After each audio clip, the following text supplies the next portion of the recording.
અરે સોરઠ ધરા સોહામણી જ્યાં ગાંડી ઘેઘુર ગીર ઈ હરવાય હતા ધારમાં અમારો પરગટ ગીગડો પીર, અમારો પરગટ ગીગડો પીર.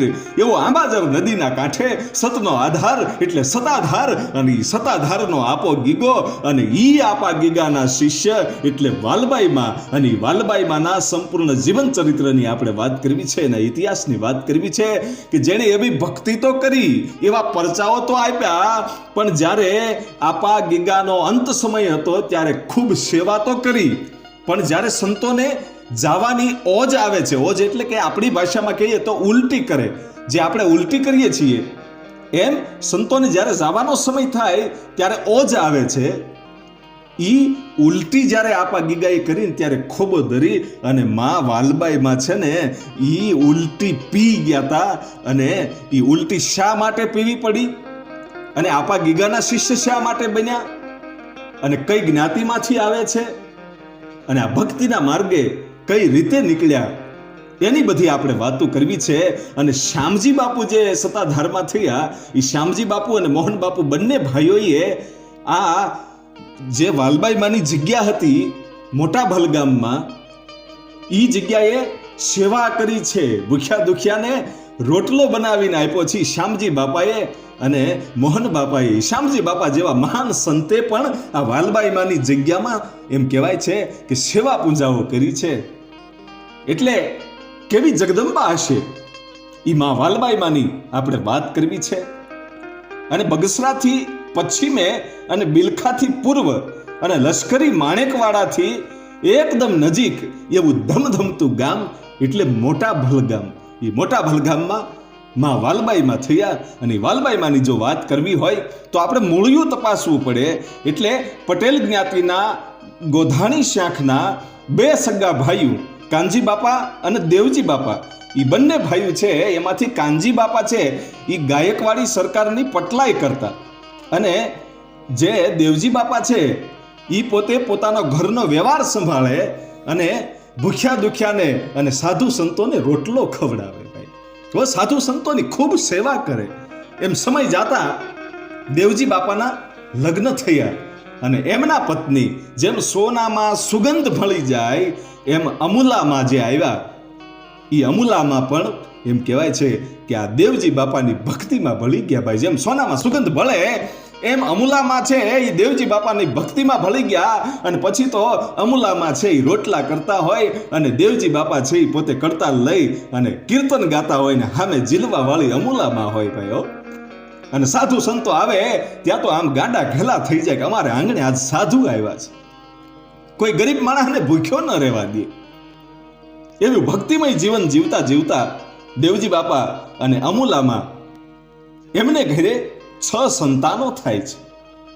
પેલા પ્રેમજી બાપા, બીજા વીરા બાપા, ત્રીજા પૂંજા બાપા, ચોથા જાદવ બાપા, પાંચમા ભગવાન બાપા અને છઠ્ઠા જસમત બાપા. આવી રીતે 6 સંતાનો થયા. અને ધીમે ધીમે મોટા થાય છે. અને ઘરનું જે સંસ્કારી વાતાવરણ છે, ભક્તિમય વાતાવરણ છે, સંતોને જમાડતા હોય આવું વાતાવરણ છે. આ બાળકો જોતા જોતા એ તો એનામાં એના જ સંસ્કાર પડે ને ભાઈ. જેની પેઢીઓએ હજારો પેઢીઓથી પુણ્ય પાક્યા હોય ને એને ઘેરે આંગણે સંતો આવે, અને એના જે સંતાનો હોય છે એ ભક્તિમય જીવન જીવે. એમાં ધીમે ધીમે ધીમે આ 6 સંતાનો છે એ મોટા થતા જાય છે. એમ કરતા કરતા જસમત બાપાથી મોટા અને જાદવ બાપાથી નાના એવા ભગવાન બાપા, એ ભગવાન બાપાના લગ્ન છે એ મુંજિયાસર ગામે થયા. એ મુંજિયાસર ગામે ખોડા બાપા સતાસિયાની દીકરી આ વાલબાઈમાં સાથે લગ્ન થયા. હો, સાક્ષાત જગદંબા જેવી વાલબાઈમાં છે. આજ એમ કહેવાય છે કે ભગવાન બાપાના આંગણે આવ્યા છે. અને ભગવાન બાપા એટલા ભક્તિમય જીવન જીવે, એટલી ભક્તિમય વાતો હોય કે બંને જણા વાતો કરવા મંડાઈ જાય તો ઘરનું કામ છે એક બાજુ પડ્યું રે, વાડીનું કામ હોય તો એક બાજુ પડ્યું રે, માત્ર ને માત્ર ભક્તિની જ વાતો હાલતી હોય. અને કામ જ્યારે પડ્યું રે ને હાંજ પડી જાય ત્યારે પછી વાલબાઈમાં એમ કહેવાય છે કે એમ કે આજનું જે કામ હતું એ તો હરિના નામ ઉપર વયું ગયું, હવે કાલે કરશું. આવી રીતે ભક્તિમય વાતોમાં જ્યારે ચડી જાય ને બંને જણા ભગવાન બાપા ને વાલબાઈમાં, ત્યારે એ આખો દિવસ કેમ વીતી જાય એને ખબર રહે નહીં. એમ કરતા કરતા સમય જાતા ભગવાન બાપાના જે મોટા ભાઈ છે જાદવ બાપા, એ હળિયાદ ગામે રહેવા માટે વૈયા ગયેલા. અને પછી ભગવાન બાપાના બધા જ ભાઈઓને ઘેરે સંતાનો થયા, પણ ભગવાન બાપાને એક ખોટ રહી, શેર માટીની ખોટ. પોતાને ત્યાં સંતાન નથી. ખૂબ માનતાઓ કરે છે, બહુ આખડીઓ રાખે છે. વાલબાઈમાં અને ભગવાન બાપા ભક્તિમય જીવન જીવતા જીવતા પ્રભુને કાયમને માટે પ્રાર્થના કરે કે ખોળાનો ખૂંદનાર દેજો, પણ જેને ભાગ્યમાં જ ન લખ્યું હોય એને સંતાન કેમ આવે? અને એવી રીતે ભક્તિમય જીવન જીવતા જીવતા પછી તો પોતાના બાપુ ભગવાન બાપાના બાપુ દેવજી બાપા એ સ્વર્ગવાસ થાય છે. એટલે બહુ દુઃખ લાગ્યું પોતાને. અને પછી તો બધી જવાબદારીઓ પોતાની માથે આવે, ખેતરના કામ કરે. વાલબાઈમાં પણ સાધુ સંતોની સેવા કરતા કરતા વાડિયુંનું જે કામ હોય એ કરે. પણ પોતાને સંતાન નથી. એક બાજુ પોતાના બાપનો છાંયો વયો ગયો છે અને ભક્તિમય જીવન છે. એટલે પછી સંસારમાંથી ધીરે ધીરે ધીરે ધીરે રસ ઉડતો ગયો અને ભક્તિમય જીવન વધતું ગયું.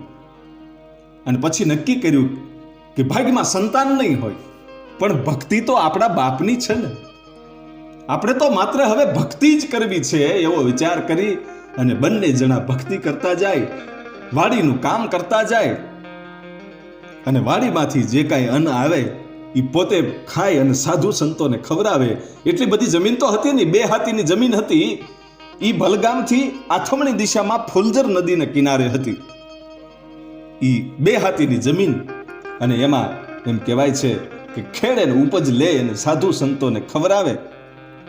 પછી તો જે વાલબાઈ માનું અને જે ભગવાન બાપા છે એ ભગવાન બાપાનું ખોરડું કહેવાતું, એની જગ્યાએ પછી તો ભગતનું ખોરડું કહેવા માંડ્યું. લોકો છે એ ભગત તરીકે ઓળખવા માંડ્યા, કારણ કે આનામાં ભક્તિ કાયમ ને કાયમ વધતી જાય છે. એટલે પછી તો ભગતનું ખોરડું કહેવાય. અને જે કાંઈ સાધુ સંતો આવે એટલે એમ કે જાઓ ભગતના ખોરડે. એ ભગતના ખોરડે જાય અને એ ભગતનું ફળિયું કહેવાય, ભગતનું ખોરડું કહેવાય. અને સાધુ સંતો કાયમને માટે મહેમાન થાય અને પોતાને દૂજાણા માટે 1-2 માલઢોર રાખે અને એ દૂધ સાધુ સંતોને પીવરાવે. એવી રીતે જીવન જીવતા જીવતા જીવતા એક દિવસ ઘટના એવી બની, ચૈત્ર મહિનો પૂરો થયો અને વૈશાખ આવ્યો. ભાઈ, ચૈત્રના તાપ પૂરા થયા, વૈશાખ મહિનો બેઠો અને આકાશમાં એમ કહેવાય છે કે આળહુ માણસને ઉજમ ચડાવે એવા છેતરામણા વાદળા છે એ આકાશમાં ચડ્યા. ભાઈઓ, ઘટાટોપ વાદળા ચડવા માંડ્યા. અને ભગવાન બાપાએ જોયું કે આહા, વાદળા ચડ્યા છે, હમણાં વરસાદ વરસશે. અને વરસાદ વરસી જશે તો આપણે તો હજી ખેતરમાં જે બોરડીના ઝાડા ઉગેલા છે મોટા મોટા, એ હજી નથી કાપ્યા, ખેતર ખેડ્યું નથી. અને જો વરસાદ થઈ જશે તો વાવણી કેવી રીતે કરશું? એટલે આખી રાત ઊંઘ ન આવી. અને સવારે વાલબાઈ મને કીધું કે એકદમ હવે ભાતું બાંધી લ્યો અને હાલો વાડીએ અને 2 કોદાળીઓ લઈ લ્યો, કારણ કે આ વરસાદ આવશે ને તો આપણે વાવણી નહીં કરી શકીએ. વાવણી કર્યા પહેલા આપણે ખેતર ખેડવા પડશે. આ જે બોરડીના ઝાડા ઉગ્યા છે એ ઝાડા આપણે કાઢવા પડશે. અને એ બોરડીના ઝાડા કાઢવા માટે માં વાલબાઈમાં એમ કહેવાય છે કે ભાતું લીધું અને બપોરા કરવા માટે સાથે એ ભાતું લઈ અને 2 કોદાળીઓ લીધી અને ખેતરમાં જાય છે. ભાઈ, ખેતરમાં જઈ અને ધીમે ધીમે ધીમે ધીમે એ જે બોરડીના ઝાડાઓ છે એ એક પછી એક ઝાડાઓ કાઢવા માંડ્યા અને ભક્તિની વાતો હાલતી જાય. અને પછી તો ભક્તિની વાતોમાં એવા મગ્ન બની જાય કે બોરડીના ઝાડા કાઢવાનું પડ્યું રે એક બાજુ, અને હાજ આમણાં ભક્તિની વાતો કરવામાં વયું જાય. ભાતુય લીમડે જે આમ ઝાડવે ટીંગાડેલું હોય ને એ ભાતુય પડ્યું રે, જમવાનું ભૂલાઈ જાય, એવી ભક્તિમાં મગ્ન થઈ જાય બંને જણા. એમ કરતા કરતા 2-4 દિવસ વયા ગયા. સવારમાં આવે અને થોડા ઘણા ઝાડા ખોદે જ્યાં ભક્તિમાં કંઈક વાતું ચડી જાય અને એવી ભક્તિમાં વાતું ચડી જાય કે પછી એમાંથી બહાર ન નીકળી શકે, બપોરે જમે પણ નહીં અને હાંજ પડી જાય ને પછી એમ લાગે જ્યારે એ વાતોમાંથી વિખોટા પડે ત્યારે એમ કે આજનો દિવસ તો ઈશ્વરના નામ ઉપર વયો ગયો. એવી રીતે એ જાળા ખોલતા ખોલતા એક દિવસ ઘટના એવી બની કે હજી તો ભક્તિમય વાતો ધીમે ધીમે ધીમે શરૂ થવા જઈ રહી છે અને જે કાંઈ બોરડીના જાળા ખોદ્યા હોય એ એક બાજુ ભેગા કરે, બધાય જાળાઓને એક બાજુ ભેગા કરે એક જગ્યાએ. એમાં પવન આવ્યો, એ વિંટોળો આવ્યો અને વિંટોળામાં પવન છે એ જે બોરડીના જાળા ભેગા કરેલા હતા એ જાળાને ઉડાડતું ઉડાડતું જે જગ્યાએ વાલબાઈમાં અને ભગવાન બાપા બેઠા હતા ને ભક્તિમય વાતો શરૂ હતી એ વખતે ભગવાન બાપાની ઉપર આ જાળું પડ્યું બોરડીનું અને ભગવાન બાપાને એવી રીતે વંટોળામાં લઈ લીધા અને દરતા દરતા થોડેક દૂર વયા ગયા અને જાળું છે એ ભગવાન બાપાની ઉપર છે, કાંટા વાગી ગયા અને એ જાળાની અંદર એમ કહેવાય છે કે એવી રીતે સલવાણા કે નીકળી શકાય એમ નહોતા.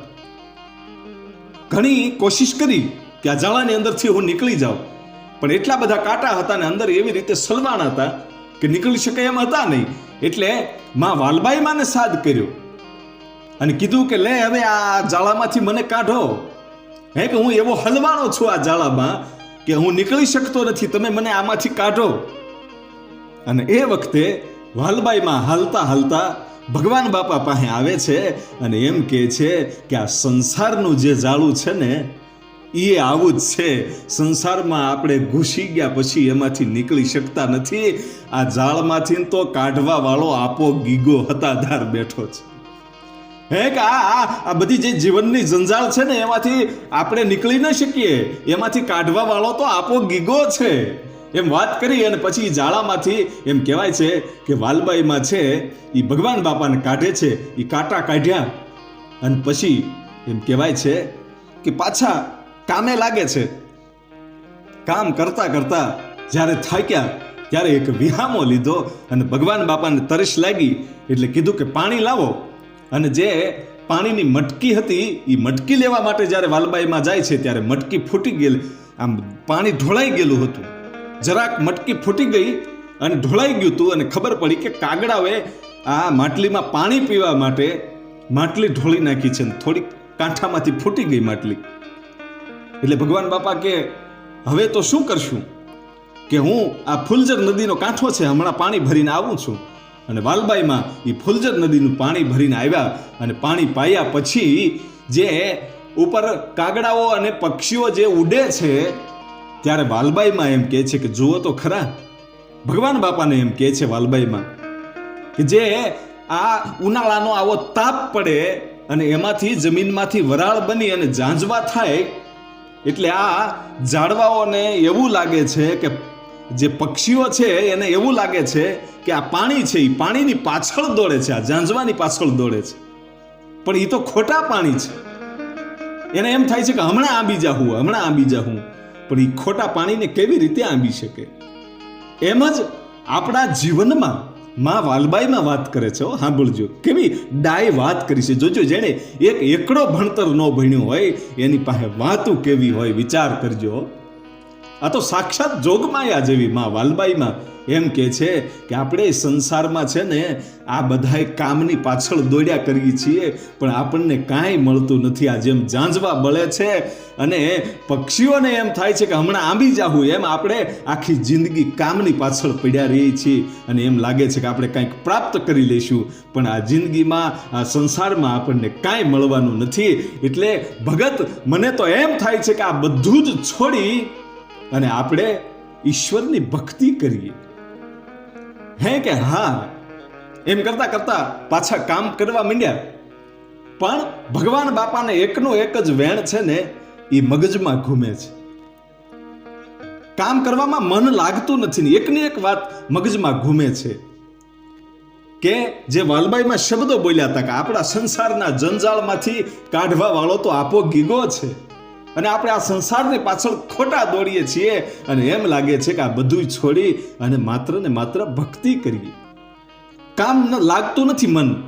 એટલે વાલબાઈમાં કીધું કે ભગત, આ કોદાળી મેલો, આ બધી જંજાળને મેલો અને હાલો હવે હતાધાર જાય, અને ત્યાં જે કાંઈ સેવા થશે એ થોડાક દિવસ જઈ અને કરશું. અને કોદાળી મેકી અને પછી તો ભાઈ એમ કહેવાય છે કે કોદાળીનો ઘા કરી અને હતાધારની વાટે આ બંને જણાના પગલા પડ્યા ભાઈઓ. અને ધીમે ધીમે ધીમે ધીમે આ જે ફુલજર નદી હતી એ ફુલજર નદી છોડી અને આંબાજર નદીના કાંઠે હરવા હતાધારમાં એમ કહેવાય છે કે પગલા માંડ્યા ભાઈ. હતાધારમાં આવી અને આપા ગીગાના પગ પકડીને આહુડાની ધારુથી ભાઈ આપા ગીગાના પગ ધોયા અને કીધું કે આપા, આ જીવનના જંજાળમાંથી અમારે કેમ બહાર નીકળવું એ અમને કાંઈ ખબર પડતી નથી, અમારો પાર ઉતારો. અને એ વખતે આપા ગીગા પોતાની સરળ ભાષામાં બહુ કહી દીધું ભાઈ. હો, સામાન્ય ભાષામાં બહુ સમજાવી દીધું. શું ખબર? આપા ગીગા એમ બોલ્યા કે આ જંજાળમાંથી કાઢવા વાળો હું કોણ? હું ક્યાં ભગવાન છું કે હું કોઈ સિદ્ધ સંત નથી. હું તો માત્ર ને માત્ર ગાયોનો ગોવાળિયો છું. આ ગાયોની સેવા કરું છું. બાકી આ સંસારની જંજાળમાંથી કાઢવા વાળો હું કોણ?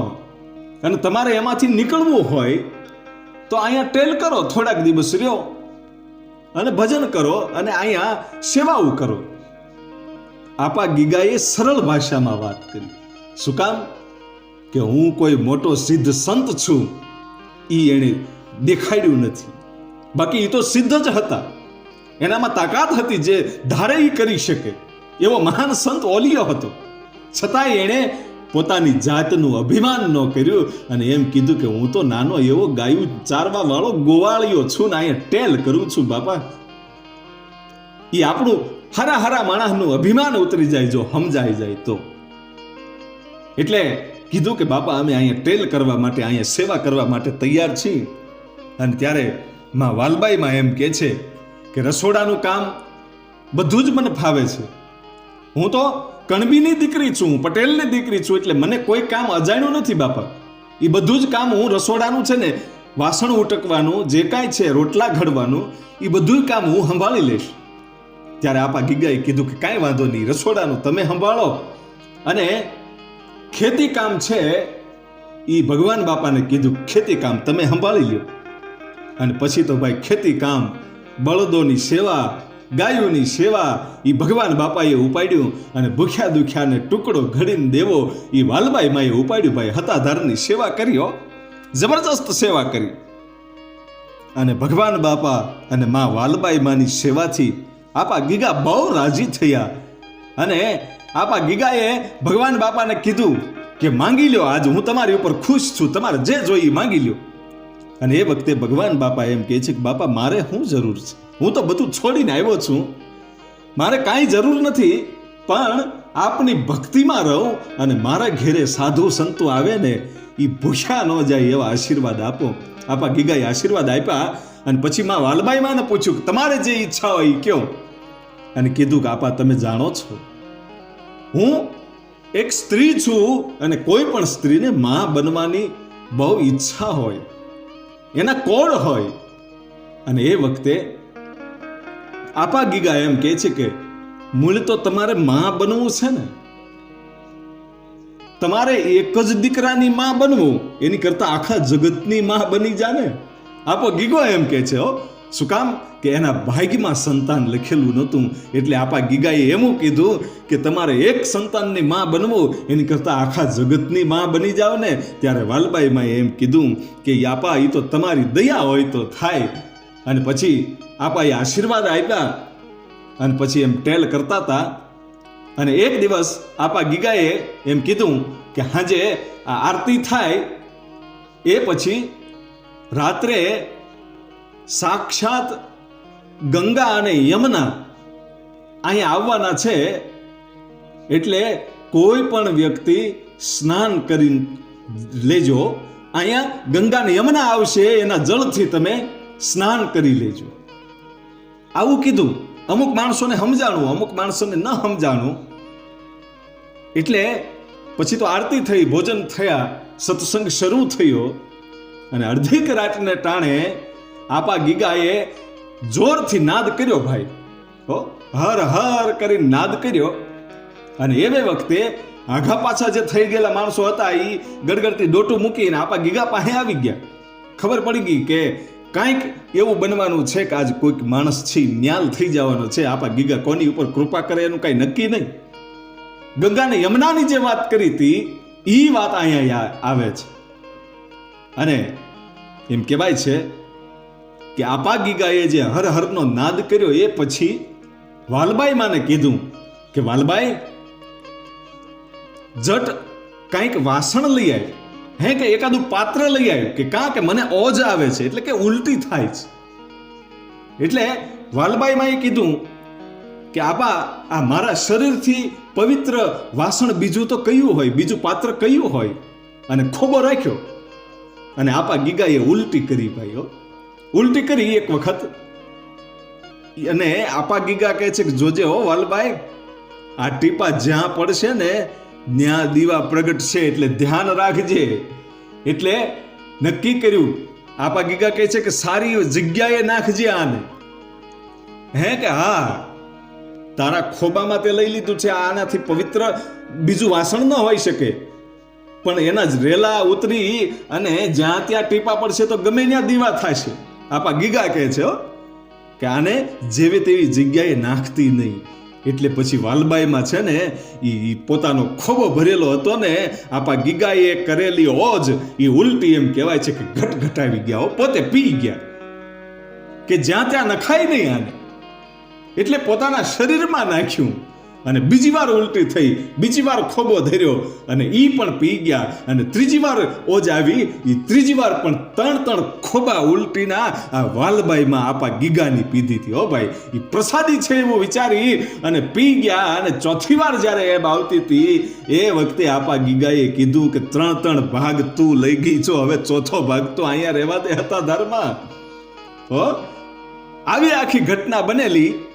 અને પછી આ ઘટના બની એટલે ભગવાન બાપા અને બીજા સેવકો છે એ દોડીને આવ્યા અને વાલબાઈ માના હાથમાં જે એમ કહેવાય છે કે આ એબ વાળા હાથ હતા, એટલે એમ લાગ્યું કે આના ટીપા કદાચ નીચે પડી જશે, એટલે પોતાના વાળમાં એમ કહેવાય છે કે એબ હતી લૂછી નાખી વાલબાઈમાં, હાથ લૂછી નાખ્યા વાળમાં. અને ભગવાન બાપા દોડ્યા અને વાળમાંથી જે ટીપા પડે એમ હતા એ ભગવાન બાપા ચાટી ગયા.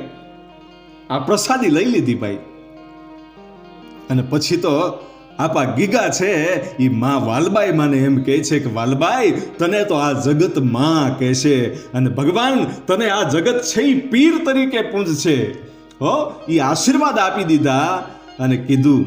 ત્યારે વાલબાઈ માં એમ કહે છે કે આપા મને જગત માં કે એ તો બરાબર છે, પણ હું પટેલની દીકરી છું, કણબીની દીકરી છું. જોજો મારે ભક્તિ કરવી છે, ભક્તિ તો ખાંડાની ધાર છે. લોકો આજ આમ બોલે, કાલ કાં આમ બોલે. અને એ વખતે આપા ગીગા એમ કહે છે કે વાલબાઈ તારી ઉપર તો પીપળા હશે, હો હે કે તારી ઉપર તો પીપળા હશે. એ આશીર્વાદ આપી દીધા અને પછી કીધું કે લ્યો આ હું તમને દીક્ષા આપું છું અને હવે તમારે અહીંયા ટેલ કરવાની જરૂર નથી.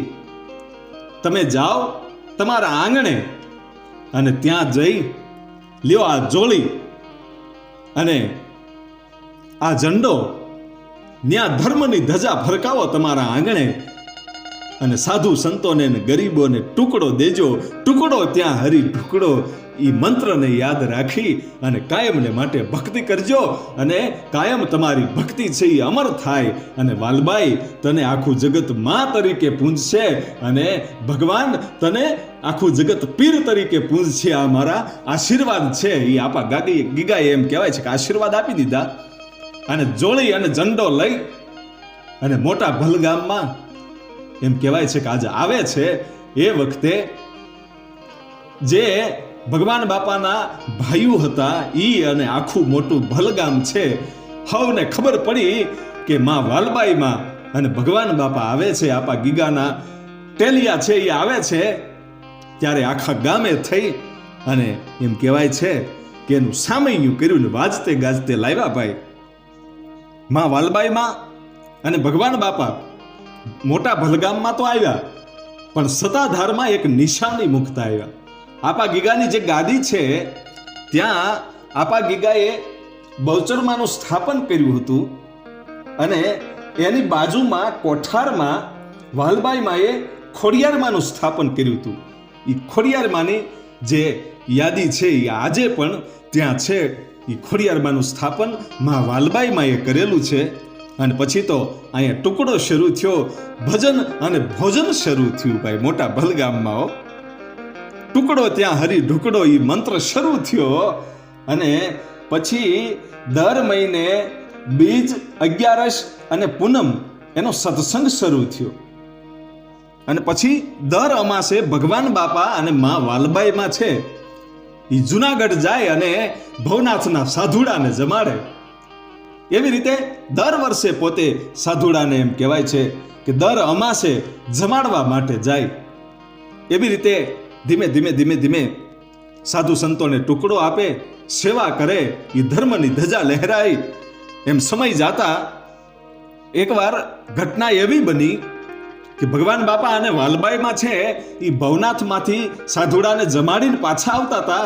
એ વખતે બિલખા પોતે રોકાતા. બિલખા વચ્ચે આવે એટલે બિલખામાં રોકાય અને પોતાના ઉતારાની તૈયારી કરે ને એકવાર સાફ સફાઈ કરતા હતા ત્યાં રોકાવા માટે. એમાં બિલખાના દરબારને નીકળવું અને ધોમ દખેલો તડક્યો એટલે બિલખા દરબારે ઉભા રહીને કીધું કે પાણી પીવું છે, પાણી છે. ત્યારે વાલબાઈમાં એ જોયું તો ભંભલી ખાલી હતી. અને પછી તો ભગવાન બાપા કહે છે કે હવે શું કરવું. અને એ વખતે આ બિલખાનો જે દરબાર છે એ સાંભળે છે અને વાલબાઈમાં એ કીધું કે સામે જે બાવળ છે ને અને એની જે વાડ છે ને એમાં તરબૂચ છે, એ તમે તરબૂચ સુધારી અને આ દરબારને ખવડાવો. એને તો તરસ લાગી છે, મૂળ તરસ छिपाવવાની છે અને તરબૂચમાં પાણી હોય ત્યાં તો એને જ્યાં જવું છે ત્યાં પહોંચી જશે ને એને પાણી મળી જશે. એટલે ભગવાન બાપાએ તરબૂચ એમ કહેવાય છે કે એ સુધારી અને પછી દરબારને ખવડાવ્યું. અને બિલખાના દરબાર છે એ રાજી થયા અને મગજની અંદર વિચાર આવ્યો કે બિલખાની બજારમાં ક્યાંય તરબૂચ મળતું નથી, ક્યાંય તરબૂચ વેચાતા નથી, તો આ તરબૂચ આવ્યું ક્યાંથી? એટલે એને વિચાર આવ્યો કે આ કોઈ સામાન્ય પુરુષ નથી, આ કોઈ મહાપુરુષો છે, કોઈ દેવ છે. એટલે એણે બધું એનું સરનામું પૂછી લીધું કે તમે કોણ છો અને તમારું નામ શું છે? કે અમારું નામ વાલબાઈમાં કહે છે કે વાલબાઈમાં છે અને ભગવાન બાપા અને મોટા ભલગામ અમારું ગામ છે અને ભવનાથ સાધુડાને અમે જમાડવા માટે જઈ અને વળતા અહીંયા બિલખામાં ઉતારો કરીએ છીએ, રોકાઈ છીએ. એ દરબારે બધું એમ કહેવાય છે કે સરનામું પૂછી લીધું. પછી સમય જતા લાંબા સમયે બિલખા દરબાર છે એ મોટા ભલગામ આવે છે. બપોરના ભોજન કર્યા અને પછી સાંજે વિનંતી કરે છે ભગવાન બાપાને. સાંજે વિનંતી કરી કે બાપા તમે બિલખા પધારો અને ત્યાં નવી જગ્યા બનાવો અને નવું ભલગામ બનાવો, નવું ભલગામ વસાવો. મારો ખૂબ આગ્રહ છે કે તમારા જેવા પવિત્ર માણસો જો અમારા આ દેશમાં આવશે, અમારા પરગણામાં આવશે તો અમારી પ્રજાનું કલ્યાણ થાય. તમે ત્યાં પધારો. અને ભગવાન બાપાએ એ આમંત્રણ સ્વીકાર્યું અને નક્કી કર્યું કે આપણે નવું ભલગામ બિલખામાં વસાવવું છે. અને પછી ભગવાન બાપા અને વાલબાઈમાં છે એ પોતે ત્યાં જાય છે. ત્યાં ભલગામ વસાવ્યું અને પછી તો ત્યાં પણ ધર્મની ધજા છે એ શરૂ થઈ ભાઈઓ. ટુકડો ત્યાં હરી ઢુકડો.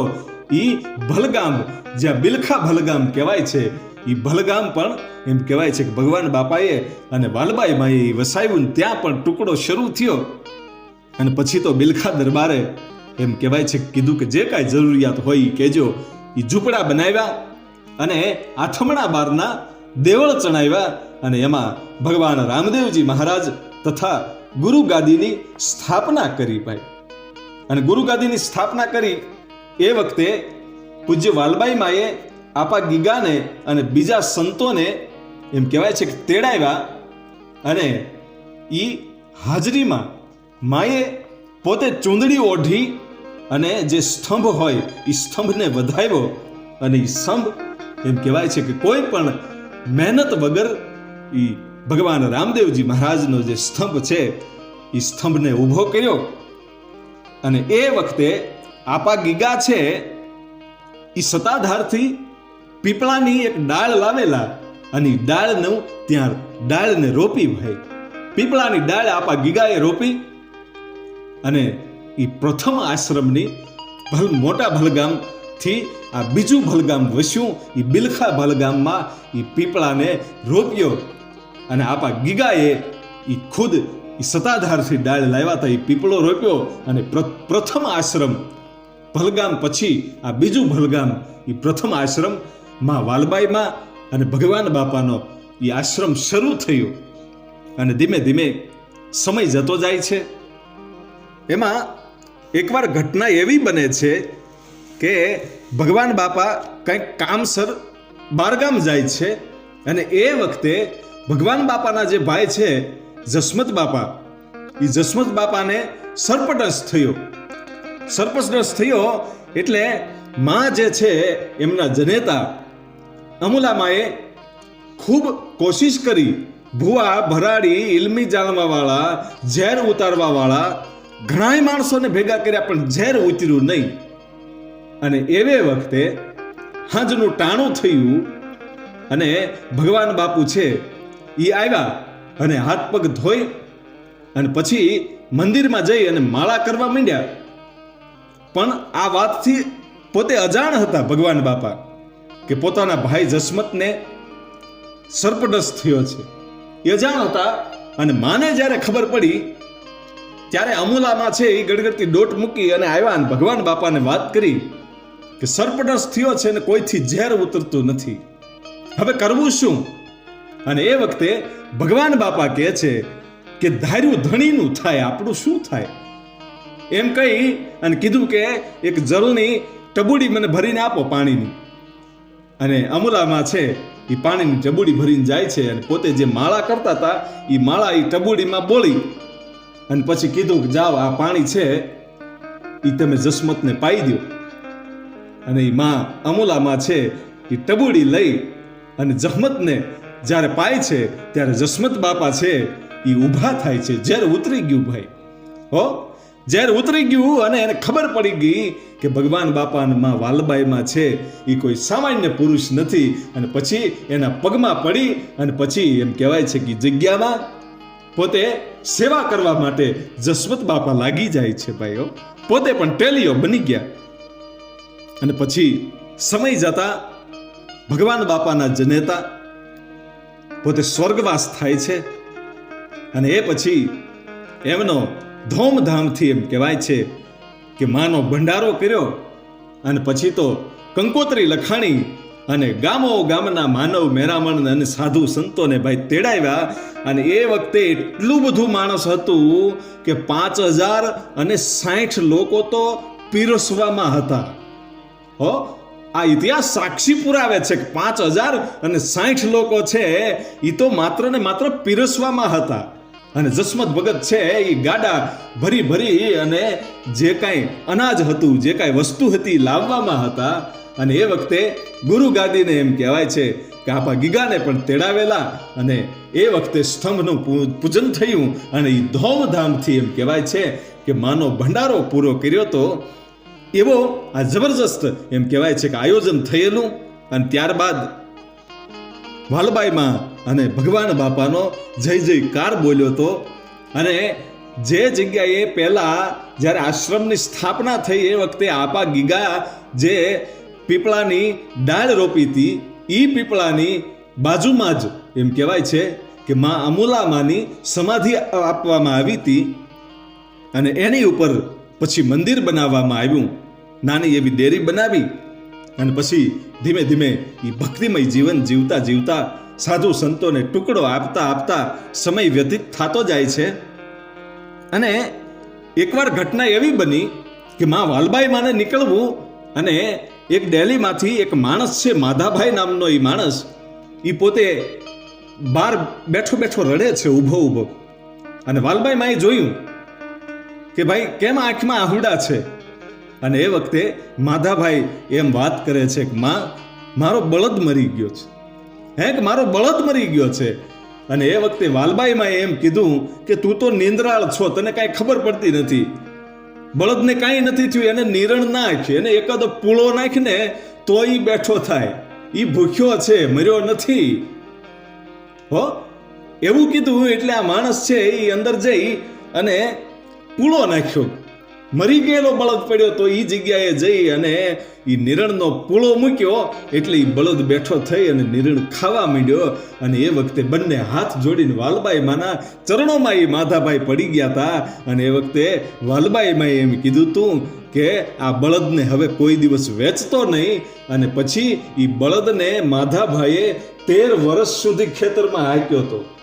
હો, આવા જબરજસ્ત હજારો પરચાઓ માં વાલબાઈ માના છે. અને એવી જ એક બીજી ઘટના છે, માં વાલબાઈ માં પોતાના પિયરમાં જાય છે. એ વખતે એમનો જે ભત્રીજો છે એ એમ કહે છે કે માં, આ વખતે તો ગયું વર્ષ તો નબળું હતું, પણ આ વર્ષ પણ નબળું છે, એટલે દાણા ઘટે એમ છે. હવે આવતું વર્ષ કેમ જશે એ અમને ચિંતા થાય છે માં. અને એ વખતે વાલબાઈ માએ કીધું કે થોડાક ઘઉં મને આપો મુઠ્ઠી ભરીને. અને જે ઘઉં હતા એમાંથી મુઠ્ઠી ભરી અને વાલબાઈ માના હાથમાં આપ્યા. અને એ મુઠ્ઠી એમ કહેવાય છે કે એ વખતે જે કોઠીઓ હતી, કોઠારો હતા, એ કોઠીનું ઢાંકણું ઉપરનું ખોલી અને એની અંદર એ મુઠ્ઠી દાણા જે ઘઉંના હતા એ માં વાલબાઈ માએ નાખી અને ઢાંકણું બંધ કરી દીધું. અને એ દાણા કાઢવા માટે એ જે કોઠી હોય ને એની નીચે એક હોલ હોય, એમાંથી દાણા નીકળતા હોય, એટલે ઉપરનું ઢાંકણું ખોલવું જ ન પડે. એટલે વાલબાઈ માએ કીધું કે મેં આમાં દાણા નાખ્યા છે, અને હવે તમારે જે કાંઈ દાણાની ખાવાની જરૂર પડે એ નીચેથી કાઢજો, ઉપરથી ઢાંકણું ક્યારેય ખોલતા નહીં. કે કાંઈ વાંધો નહીં. ધીમે ધીમે ધીમે સમય વીતવા લાગ્યો, ઘણો સમય વયો ગયો. એમાંથી દાણા કાઢતા ગયા ને ખાતા ગયા, કાઢતા ગયા ને ખાતા ગયા, ક્યારેય દાણો ખૂટ્યો જ નહીં. વિચાર કરજો, એક જ મુઠ્ઠી દાણા એમાં નાખ્યા હતા. અને માણસો વિચાર કરે છે કે આપણે જ્યારે આ કોઠીમાં માં વાલબાઈ માએ એક મુઠ્ઠી દાણા નાખ્યા, ઈ દાણા જ હતા, એક મુઠ્ઠી જ દાણા નાખ્યા ઈ જ હતા, બાકી કોઠી તો ખાલી હતી. તો આ ઘઉં ખૂટતા કેમ નથી? અને પછી વિચાર કર્યો કે આપણી કઈ ભૂલ થતી હશે, કે આ વાલબાઈ માનો પરચો હશે. વિચાર કરે છે અને વેમ પડ્યો એટલે ઢાંકણું ખોલ્યું અને ખોલીને જોયું ત્યારે કોઠી ખાલી હતી. અને એ વખતે માં વાલબાઈ માને આભાસ થયો. અને વાલબાઈ માએ આવીને કીધું કે સતના પારખા કોઈ દી ન હોય. અને વાત એ સાચી છે, સતના પારખા કોઈ દી લેવાય નહીં ભાઈ. અને એવી જ એક બીજી ઘટના બનેલી કે બાબા પરના માણસો છે, એ બાબા પર ગામના માણસો છે, એ બિલખાભલ ગામ જે જગ્યા છે ભગવાન બાપાની, ત્યાં દર્શન કરવા માટે આવે, સેવા કરવા માટે આવે. એમાંનો એક સેવક છે, એ સેવા કરવા આવેલો. અને જ્યારે એને નીકળવું હતું બાબા પર જવા માટે, ત્યારે ભગવાન બાપાની રજા લેવા માટે ગયો. બાપા હું જાઉં એમ રજા લેવા માટે જ્યારે ગયો ત્યારે ભગવાન બાપા છે એ ભક્તિમાં મગ્ન હતા. એટલે માણસ વિચાર કરે છે કે હવે કેવી રીતે આને ભક્તિમાંથી ભંગ કેમ પાડવો. અને એ વખતે એકદમ ભગવાન બાપાની ઉપર એક એવો પ્રકાશ પડ્યો અને કીધું કે ભાઈ શું આવ્યો છો? કે બાપા હું રજા લેવા માટે આવ્યો છું, મારે બાબા પર ઘરે જવું છે. અને એ વખતે ભગવાન બાપા એમ કે છે કે આખું બાબા પર તો ભડકે હળગે છે, તારે ત્યાં જઈને શું કરીશ તું? હે કે હા, કે બાપા મારું ઘર કે તારું ઘર સહી સલામત છે. અને પછી માણસ ત્યાંથી નીકળી જાય છે. જ્યારે બાબા પર જાય છે ત્યારે ખબર પડી કે હકીકત એવી જ ઘટના બનેલી. અને પછી આ માણસે વાત કરી કે ભગવાન બાપાએ મને આવું કીધું તું અને હકીકત નીકળ્યું. અને એ વખતે માણસો ખૂબ પ્રભાવિત થયા અને પછી સેવા કરવા માટે આવતા. અને એકવાર ભગવાન બાપાને વિનંતી કરી કે બાપા આપ અમારા ગામમાં આવો બાબા પરમાં, અને ત્યાં આશ્રમની સ્થાપના કરો. અને એ વખતે ભગવાન બાપા એમ કહે છે કે એવી રીતે હું ન આવી શકું, પણ આપણે બધાય જઈએ મોટા ભલગામ, અને ત્યાં જઈને મારા મોટા ભાઈ જે છે પૂંજાભાઈ, એ પૂંજા બાપુને આપણે વાત કરીએ, એ જેમ કે એમ કરશું કે કાંઈ વાંધો નહીં. અને બાબા પરના લોકો અને ભગવાન બાપા અને માં વાલબાઈમાં સૌ એમ કહેવાય છે કે મોટા ભલગામ આવે છે, બિલખા ભલગામથી મોટા ભલગામ આવ્યા અને પૂંજા બાપાને વાત કરી. એ વખતે પૂંજા બાપાએ કીધું કે ન્યાનો આશ્રમ અને બાબા પરનો આશ્રમ એ બંનેનો વહીવટ એક સાથે થઈ નહીં શકે, તમને દૂર પડશે. એના કરતાં એક કામ કરો ને, આપણી જ આ જગ્યા છે ને, આપણી જે જમીન છે ને, ત્યાં જ આપણે આપણા આંગણે જ, આપણા ઘરે જ આશ્રમની સ્થાપના કરીએ તો, અને અહીંયા જ આપણે બધી શરૂઆત કરીએ તો. અને એ વખતે જે બાબા પરના માણસો આવ્યા હતા એ પણ ખુશ થઈ ગયા કે કાંઈ વાંધો નહીં, અહીંયા આશ્રમની સ્થાપના કરો. અને બાબા પરના લોકો છે એમ કહે છે કે અમે વિલાયતી નળિયા આપશું. અને ત્યારબાદ સૌના સાથ અને સહકારથી મોટા ભલગામમાં ઈસવીસન 1886માં જગ્યાનું નિર્માણ થયું અને રામદેવ પીર તથા ગુરુ ગીગેવની ગાદીની સ્થાપના થઈ અને ભજન કીર્તન અને ટુકડો શરૂ થયો. અને ત્યારબાદ એમ કહેવાય છે કે આપા ગીગાની જગ્યાના મહંત શ્રી કરમણ બાપુ છે, એની તબિયત થોડીક નાજુક થઈ, એની તબિયત બગડી. એ વખતે ભગવાન બાપા છે એને સમાચાર મળ્યા એટલે પોતે ખબર કાઢવા માટે જાય છે. સત્તાધારમાં આપા ગીગાના ગયા પછી કરમણ ભગત ગાદીએ બિરાજતા હતા અને એની તબિયત જ્યારે બગડીને ત્યારે ભગવાન બાપુ છે એ ખબર પૂછવા માટે સત્તાધાર જાય છે. અને એ વખતે કરમણ ભગત છે એ ભગવાન બાપુને એમ કહે છે કે સાવરકુંડલા એટલે કે મારું મોહાળ છે. કરમણ બાપુ કહે છે કે મારું મોહાળ જે સાવરકુંડલા છે ને, ત્યાં મારે એક જગ્યા બાંધવાની ઈચ્છા છે, પણ આ આશ્રમ હું જાઉં એ પહેલા બની જાય તો સારું, મારી એવી ઈચ્છા છે. અને એ વખતે ભગવાન બાપા કહે છે કે જગ્યા તો અમે બંધાવી દઈએ બાપુ, પણ એ જગ્યાને સંભાળશે કોણ? અને એ વખતે કરમણ ભગત છે એ એમ કહે છે કે જે માધા ભગત છે એ આ જગ્યાને સંભાળશે. અને માધા ભગતે કીધું કે હા બાપુ, હું જગ્યાને સંભાળીશ. અને પછી તો એમ કહેવાય છે કે સાવરકુંડલામાં એ જગ્યાનું બાંધકામ એમ કહેવાય છે કે પૂરું થયું. એ જગ્યાનું નિર્માણ થયું. ધીમે ધીમે નિર્માણ થતા હજી કામ પૂરું ન થાય એ પહેલા કરમણ બાપુ છે એમ કહેવાય છે કે આ દુનિયામાંથી વિદાય લીધી. આ કામ હજી પૂરું નહોતું થયું. 1883માં કરમણ ભગતે વિદાય લીધી અને 1886માં કામ પૂરું થયું. અને પછી એ જગ્યા છે એ માધા ભગતે સંભાળી અને ત્યાં પણ ટુકડો શરૂ થયો. એ સાવરકુંડલામાં ટુકડો શરૂ થયો. બિલખા ભલગામમાં એમ કહેવાય છે કે ટુકડો શરૂ છે અને મોટા ભલગામમાં પણ ટુકડો શરૂ છે. અને આવી રીતે ધર્મની ધજાઓ લહેરાય છે. એમાં એકવાર અમાસના દિવસે વાલબાઈમાં અને ભગવાન બાપા છે એ ભવનાથમાં સાધુડાને જમાડવા ગયા.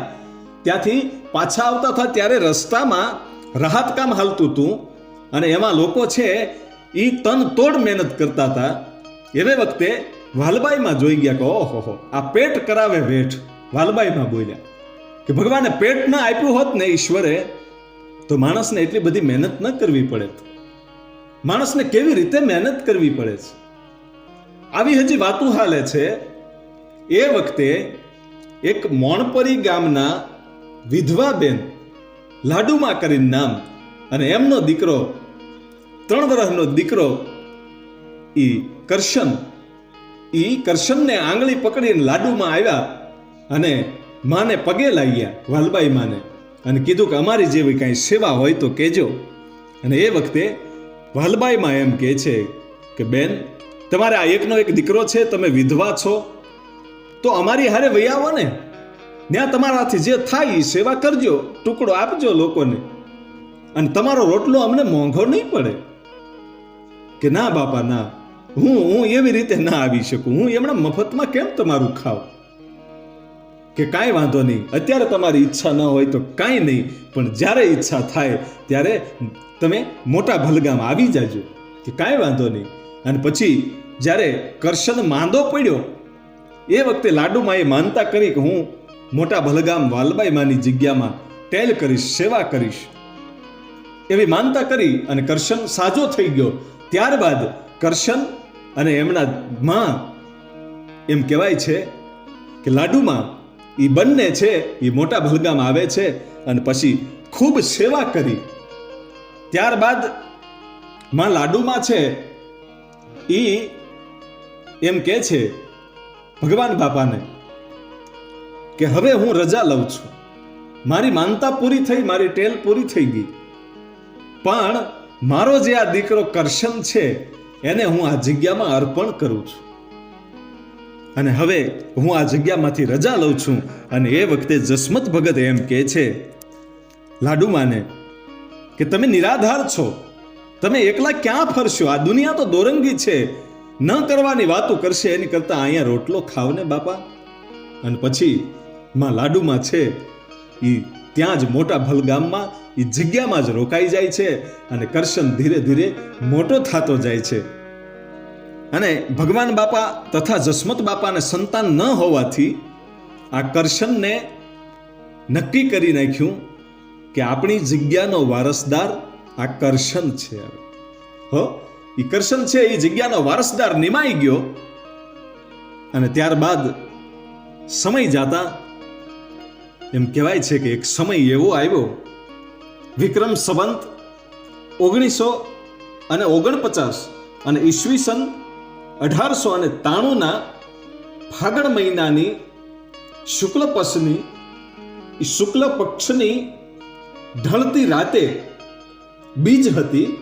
બીજ અને ત્રીજ આ બંનેની મિલન કાળ ઈ રાતે માં વાલબાઈમાં છે એ પોતાના પતિ ભગવાન બાપા અને પોતાના દિયર જસમત બાપા બંનેને બોલાવીને એમ કહે છે કે હવે મને સદગુરુનું તેડું આવ્યું છે, હવે મારાથી જાજુ અહીંયા રહેવાય એમ નથી, એટલે હવે મારી સમાધિ ગળાવો.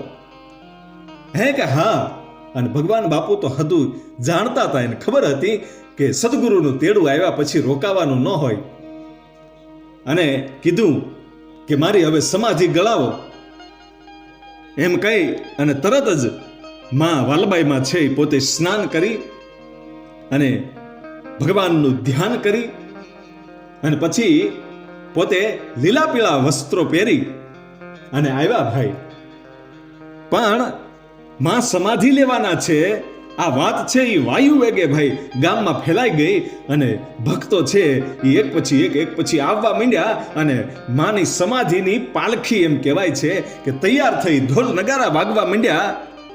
પણ જસમત બાપા અને ભગવાન બાપા અને માં વાલબાઈમાં છે વિચાર કરતા હતા કે સમાધિ કઈ જગ્યાએ લેવી. અને એ વખતે માં વાલબાઈમાં એમ કહે છે કે કઈ દશ વસાવશું હવે. અને એ વખતે ભગવાન બાપા એમ કહેવાય છે કે એમ કહે છે કે આપણે તો ગુરુની દશ વસાવવાની હોય.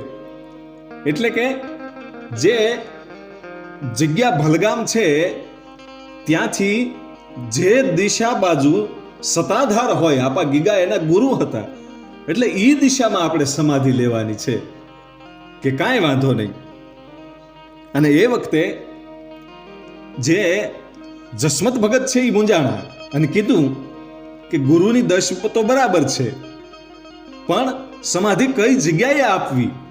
અને એ વખતે વાલબાઈમાં કહે છે કે આપણી ગુરુની દશ બાજુ એટલે કે ફુલઝર નદીના કાંઠે આપણી આંબાવાડી અને એ ત્યાં તમે મને સમાધિ આપો. અને પછી માં વાલબાઈમાં છે એ પદ્માસન લગાવી અને પોતે બેસી જાય છે ભાઈ પાલખીમાં બેસી ગયા અને ઢોલ નગારાની સાથે એમ કહેવાય છે કે ત્યાંથી નીકળ્યા.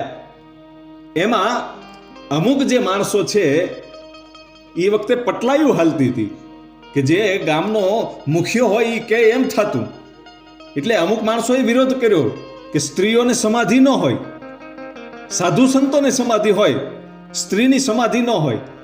અને લોકો એમ કહે છે કે નહીં, માં વાલબાઈમાં કીધું છે કે સમાધિ જ લેવાની છે, એટલે સમાધિ ગળાવવી પડશે. અને એ વખતે અમુક માણસો છે એ વિરોધ કરે છે કે નહીં, ગમે એમ થાય અમે સમાધિ નહીં લેવા દઈએ. એવી રીતે વિરોધ હાલે છે. અને અમુક માણસો એમ કહે છે કે સતી તોરલ થઈ ગયા, એણે પણ સમાધિ લીધી, એ પણ સ્ત્રી હતા. એવી રીતે અનેક જે સતીઓ છે એના નામ આપ્યા અને કીધું કે આ બધાય સ્ત્રીઓએ સમાધિ લીધેલી છે એટલે સમાધિ લેવા દો. છતાંય એ વિવાદ કરતા કરતા એમ કહેવાય છે કે ફુલજર નદીના કાંઠે આ પાલખી આવી અને વિવાદ હાલતો તો એટલે પાલખી નીચે મૂકી અને પછી છેલ્લે એ વિવાદનો અંત આવ્યો અને કીધું કે કાંઈ વાંધો નહીં, સ્ત્રીઓને સમાધિ ન લેવાતી હોય તો અગ્નિ સંસ્કાર આપશું. એ વખતે લોકોએ પૂછ્યું કે વાલબાઈ માને તો પૂછો, અગ્નિ સંસ્કાર ચાલશે ને એમ. એ વખતે વાલબાઈ માને જ્યારે માણસો પૂછવા જાય છે ત્યારે વાલબાઈ માના ખોળિયામાંથી પ્રાણ વયા ગયેલા હતા. હો જોજો, એને તો માત્ર હરિનું સ્મરણ કરવાનું હોય ત્યાં પ્રાણ નીકળી જાય. એ નિષ્પ્રાણ શરીર હતું. અને પછી એ ફુલજર નદીના કાંઠે એ કાળમીંઢ પાણો, અને એ કાળમીંઢ પાણાની ઉપર એમ કહેવાય છે કે સીતા ખડકવામાં આવી, પણ આ તો જગદંબાની ચિતા હતી, જેવી તેવી નહીં. એ ચંદનના લાકડા અને ગળા સુધી એમ કહેવાય છે કે જે પદ્માસન માએ લગાડેલું હતું એ જ સ્થિતિમાં બેસાડી અને ચારે બાજુ શ્રીફળ અને ચંદનના લાકડા અને સુગંધિત દ્રવ્યો, અને પછી માં એમ કહેવાય છે કે વાલબાઈ માને અગ્નિદાહ આપવામાં આવ્યો. અને એવી રીતે સૌ છે એ અગ્નિદાહ આપી અને પછી પાછા આવે છે.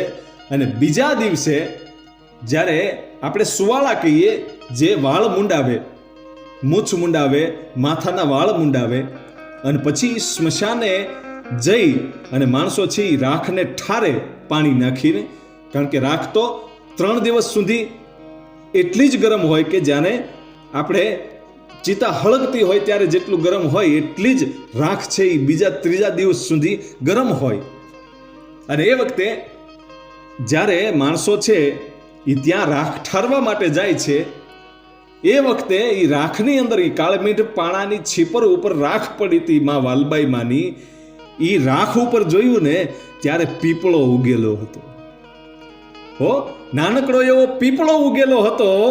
અને ભગવાન બાપુ કહે છે કે જુઓ, આ આપા ગીગાના શબ્દો હાચા પડ્યા. અને એણે કીધું તું કે વાલબાઈ તારી ઉપર તો પીપળા હશે.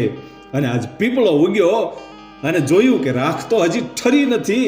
અને આવી ઉકળતી રાખમાં, આવી ગરમ રાખની અંદર એમ કહેવાય છે કે બીજા જ દિવસે એ વાલબાઈ માના નામનો એ પીપળો ઉગ્યો. તો એ પીપળો આજે પણ છે.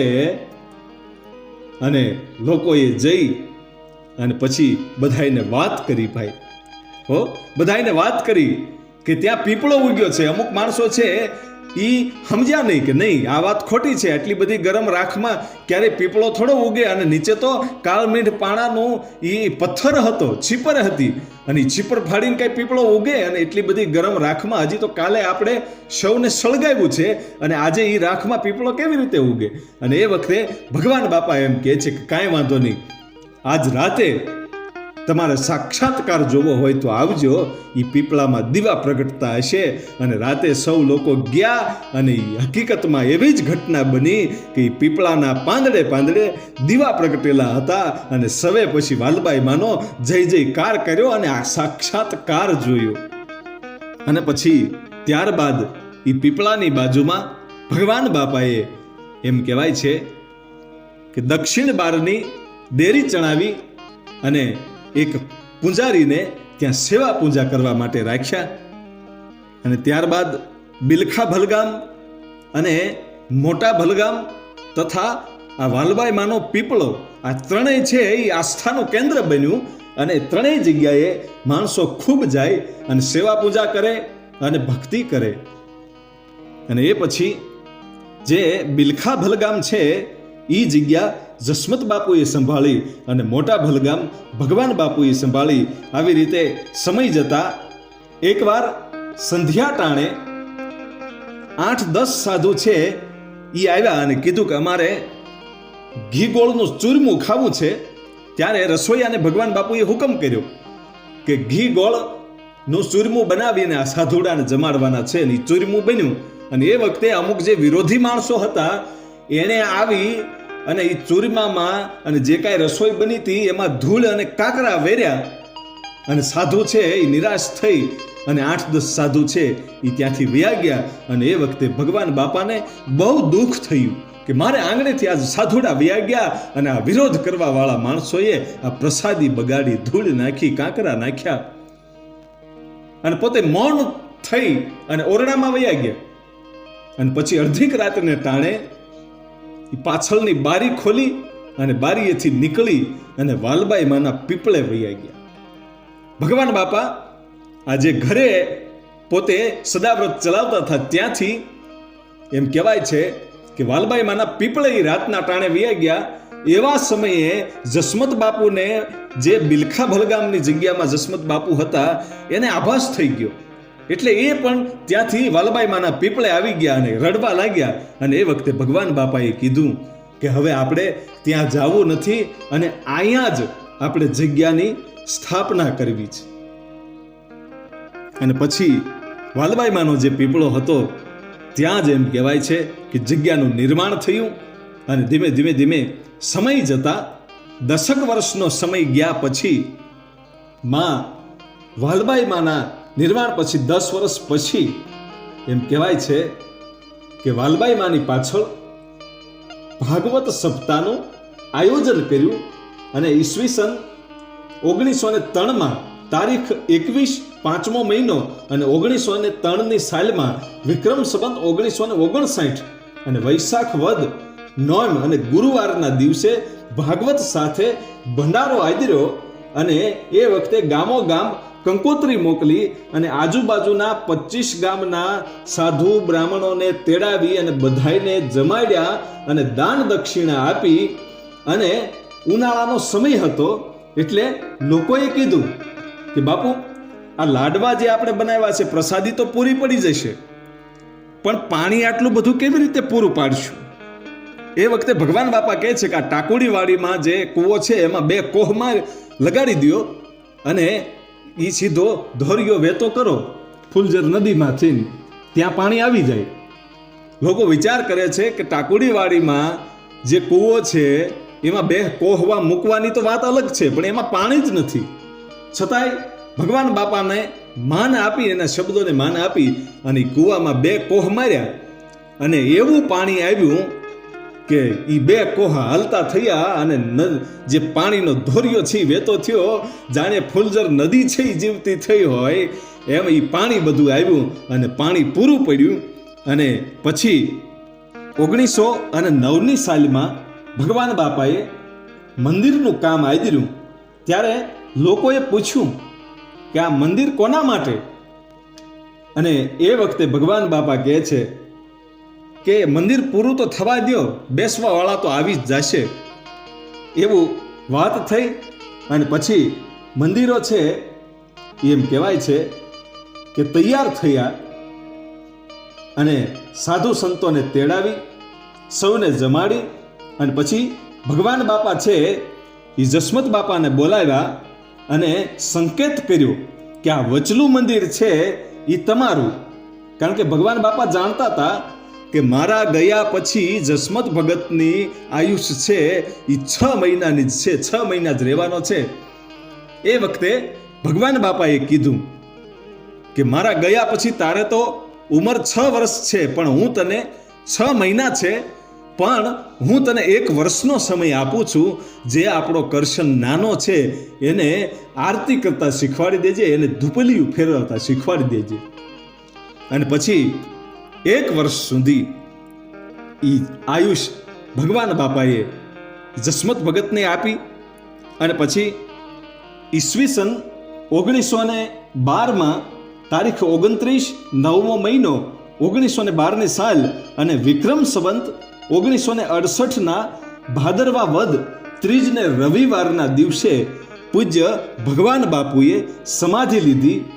અને ત્યારબાદ તારીખ 14 10મો મહિનો અને 1912 વિક્રમ સંવત 1968 ને આસો સુદ ચોથને સોમવારે સાધુ સંતોની હાજરીમાં જસમત બાપુએ ભગવાન બાપુના ચરણ પગલાની એમ કહેવાય છે કે મંદિરમાં પધરામણી કરી અને સાધુ સંતોને જમાડ્યા અને એને દક્ષિણાઓ આપીને ત્યારબાદ 1 વર્ષ પછી લાડુમાં અને કરશન ભગતને બોલાવી અને જસમત ભગતે કીધું કે હવે મને ગુરુજીએ બોલાવે છે, એટલે હવે હું તો ગુરુજીના દેશમાં જાઉં છું અને આ જગ્યા હવે કરશન ભગત તમારે સંભાળવાની છે અને મારે ગુરુદ્વારે જવાનું છે, એટલે આ ધૂપિયું છે એ હું કરશન ભગતને આપું છું અને ધૂપ ધુવાડા કરજો અને મારા ગયા પછી સત્તાધારના સંતોની સલાહ લઈ અને મેળો ભંડારો અને સ્તંભ જે બાકી છે એનું કામ તમારે કરવાનું છે અને એ કામ તમે પૂરું પાડજો, આટલો મારો આદેશ છે એમ કહી અને પછી જસમત બાપુ છે ઈસવીસન 1913 વિક્રમ સંવત 1969ની વૈશાખ વદ ચોથને શનિવારના દિવસે સમાધિ લીધી અને પછી સમય જાતા લાડુમાં છે એણે કરશન ભગતને કીધું કે જસમત બાપુના આદેશ પ્રમાણે આપણે મેળો ભંડારો અને સ્તંભનું આયોજન કરવું છે. ત્યારે લાડુમાં અને કરશન ભગત એમ કહે છે કે સત્તાધારના સંતોની સલાહ લઈ આવો. ત્યારે લાડુમાં છે એમ કહેવાય છે કે પોતે સત્તાધાર જાય છે અને સત્તાધારના સંતોની સલાહ લેવા માટે લાડુમાં હરિબાપુને એમ કહે છે કે જે અમને અમારા ગુરુ મહારાજ જસમત ભગતે જે વાત કરી છે એ ભંડારો અને એવું બધું કરવું છે. અને ત્યારે સત્તાધારના સંત હરિબાપુની સલાહ પ્રમાણે મુહૂર્ત કાઢ્યું અને ઈસવીસન 1915 અને વિક્રમ સંવત 1971 તારીખ 29/4/1915 અધિક વૈશાખની પૂનમમાં ગુરુવારે જસમત બાપુના ચરણ પગલા પધરાવી અને મેળો અને ભંડારો કર્યો, ભાગવત સપ્તાહ કરી અને જ્યારે સ્તંભ ઊભો કરવાનો હતો ત્યારે રામાપીરની આરાધના તથા વિધિ કરી પણ સ્તંભ ઊભો થયો નહીં. એટલે હરિબાપુએ લાડુમાને વાત કરી કે તમે ચૂંદડી ઓઢી અને આ સ્તંભને વધાવો પછી જ આ સ્તંભ ઊભો થશે, બાકી આ હલશે પણ નહીં. અને એ વખતે લાડુમાં એમ કહે છે કે હું તો આ પરિવારની નથી, હું તો કરકર સમાજમાં હું પરણેલી છું, એટલે મારાથી કેવી રીતે આ સ્તંભને વધાવાય. એ વખતે હરિબાપુ એમ કહે છે કાંઈ વાંધો નહીં, તમે આ પરિવારના ભલે ન હોય પણ જસમત બાપુના નામની ચૂંદડી ઓઢી અને આ સ્તંભને વધાવો.